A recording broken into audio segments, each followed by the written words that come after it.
جب نمرود واصل جہنم ہو گیا تو اس کی قوم میں جو لوگ موجود تھے سب حضرت ابراہیم علیہ السلام کے پاس آ کر کہنے لگے کہ آج تک یہ ملک نمرود پلید کا تھا، اب تمہارا ملک ہے۔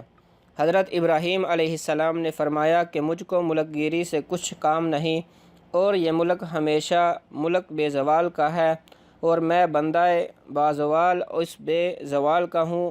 ملک مصر و عجم بادشاہ کی جگہ ہے، اور ملک شام نبیوں کی جگہ ہے۔ میں تو شام جا رہا ہوں۔ لوگوں نے کہا ہم بھی آپ کے ساتھ شام میں جا رہیں گے۔ تب حضرت ابراہیم علیہ السلام شام کی طرف راہی ہوئے۔ رحیم نامی ایک جگہ ہے، وہاں آ پہنچے۔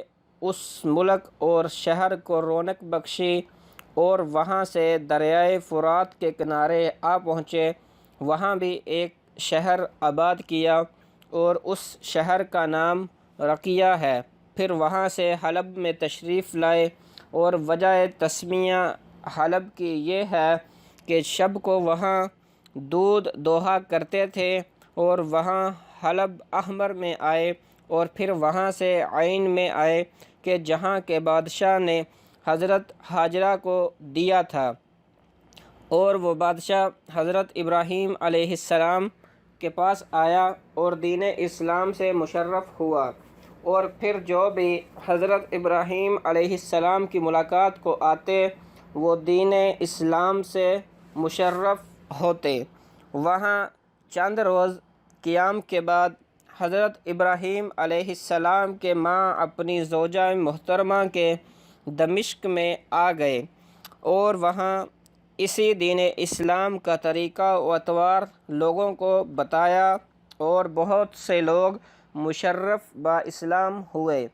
اس کے بعد شہر طیب میں وارد ہوئے، اور وہاں کے اہل شہر حضرت ابراہیم علیہ السلام کے آنے سے پہاڑوں میں بھاگ کر چلے گئے، اور جو مسلمان حضرت ابراہیم علیہ السلام کے ساتھ تھے ان لوگوں نے وقت کو غنیمت لے کر حضرت ابراہیم علیہ السلام کے ساتھ کنعان میں آ پہنچے، اور ان لوگوں نے وہاں ایک نہر جاری دیکھی۔ حضرت ابراہیم علیہ السلام نے فرمایا کہ اس کا پانی 7 جگہوں میں جا کر گرتا ہے، ملاد و کامو، خائم، زعوم اور اسی کے مانند دیگر جگہ، لیکن یہاں کے آدمی مرتکب فعل بتدریدف میں ہیں، اور یہاں کے آدمی مرتکب فعل بدردیف ہیں۔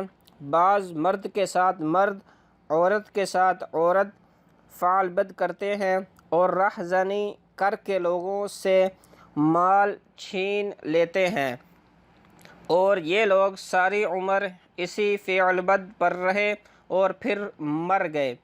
اور یہ شہرستان قوم لوط تھا۔ پھر وہاں سے بیت المقدس میں تشریف لائے۔ تب سائرہ خاتون نے حضرت ابراہیم علیہ السلام کے آنے سے عذرائے خوشی 200 دینار رفقا کو تصدیق کیے، اور تمام شہر کے لوگ خوش و مسرور ہو گئے۔ تقدیر الہی سے ایسا اتفاق ہوا کہ نور پیشانی سے حضرت ہاجرہ کی پیشانی پر ظاہر ہوا۔ بعد وہاں سے اٹھ کر حضرت سائرہ خاتون کے پاس تشریف لے گئے۔ تب حضرت سائرہ خاتون نے اس حال سے واقف ہو کر حضرت ہاجرہ کے کان چھید دیے۔ پس حضرت ہاجرہ کے کان چھیدنے سے اور بھی زیادہ خوبی آ گئی۔ حضرت سائرہ خاتون نے کہا کہ واہ واہ، اس عیب نے تو اور ہی خوبصورتی بخشی۔ پھر غصہ ہو کر ان کا ختنہ کر دیا۔ پھر اللہ تعالیٰ کا حکم ہوا کہ اے ابراہیم علیہ السلام، میں نے تمام زن و مرد پر یہ سنت ہاجرہ کی جاری کر دی کہ ساری امت ان کی قیامت تک پیروی کرے۔ حضرت سائرہ خاتون کو اور بھی غیرت پیدا ہوئی، اور حضرت ابراہیم علیہ السلام سے بولیں کہ یہ چیز مجھ کو برداشت نہیں ہے کہ ہاجرہ کے کوئی فرزند پیدا ہو اور مجھ کو نہ ہو۔ اور جب 9 مہینے گزر گئے تب ہاجرہ کے بطن سے حضرت اسماعیل تولد ہوئے۔ بعد سائرہ خاتون نے حضرت ابراہیم علیہ السلام سے کہا کہ اگر وہ ہاجرہ یہاں رہے گی تو پھر میں یہاں نہ رہوں گی اور میں یہاں سے کہیں چلی جاؤں گی، نہیں ان کو یہاں سے کہیں ایسی جگہ پر لے جا کر رکھو کہ وہاں میوے اور آبادی اور پانی بھی نہ ہو، تاکہ یہ اچھی طرح سے آرام نہ پا سکے اور میں بھی اس کو نہ دیکھ سکوں۔ حضرت ابراہیم علیہ السلام اس بات کو سن کر بہت مترد و متفکر ہوئے۔ اتنے میں حضرت جبرائیل علیہ السلام نے آ کر فرمایا، اے ابراہیم، سائرہ خاتون جو کہتی ہے سو کر واپس۔ حضرت ابراہیم علیہ السلام نے ہاجرہ اور اسماعیل ذبیح اللہ کو ایک اونٹ پر سوار کیا اور آپ بھی ایک دوسرے اونٹ پر سوار ہو کر بیت المقدس سے نکل کر اب جہاں خانہ کعبہ ہے وہاں پہنچے۔ تب ہاجرہ سے کہا کہ تم یہاں ذرا ٹھہرو، میں آتا ہوں۔ ہاجرہ حضرت اسماعیل کو لے کر وہاں بیٹھی رہی اور حضرت ابراہیم علیہ السلام دلگیر ہو کر اپنی آنکھوں سے آنسو بہاتے ہوئے ملک شام کی طرف تشریف لے گئے۔ جب 2 گھڑی گزری دیکھا کہ ابراہیم علیہ السلام تشریف نہ لائے اور آفتاب گرم ہوا تو سر پر گرمی پہنچی تو پیاس کی شدت محسوس ہوئی، اور اس پیاس کی شدت کی وجہ سے حضرت ہاجرہ کو صفا و مروہ کی طرف دوڑی، وہاں بھی کہیں پانی نظر نہیں آیا۔ اسی طرح پانی کے لیے صفا سے مروہ اور مروہ سے صفا پر 7 مرتبہ دوڑی، لیکن پانی نہ پایا۔ پھر تو بہت ہی حیران ہوئی اور ہی دوڑنا صفا مروہ کا 7 دفعہ اہل سنت والجماعت کے مذہب میں حاجیوں پر قیامت تک سنت حاجرہ جاری رہے گی، اور ہر حاجی اسی طرح 7 مرتبہ دونوں پہاڑوں پر دوڑتے ہیں۔ جب حضرت اسماعیل علیہ السلام کو حضرت ہاجرہ اس میدان میں اب جس جگہ چاہ زمزم ہے لٹا کر پانی کے لیے صفا مروہ کی طرف دوڑی اور پانی نہ پایا تو آپ کے چہرے کا رنگ متغیر ہوا۔ جب وہاں سے واپس آئیں اور حضرت اسماعیل علیہ السلام کے پاس آ کر دیکھا تو حضرت اسماعیل علیہ السلام شدت پیاس سے جس زمین پر پیر رگڑتے تھے اسی جگہ بحکم خداوند قدوس پانی کا ایک فوارہ جاری ہوا، اور بفضل خدا اب تک وہ چشمہ جاری ہے اور قیامت تک جاری رہے گا انشاءاللہ۔ یہ کیفیت دیکھ کر حضرت ہاجرہ بہت خوش ہوئیں اور کہنے لگی کہ الحمدللہ، یہ مبارک فرزند اللہ تعالیٰ نے مجھ کو عنایت فرمایا ہے۔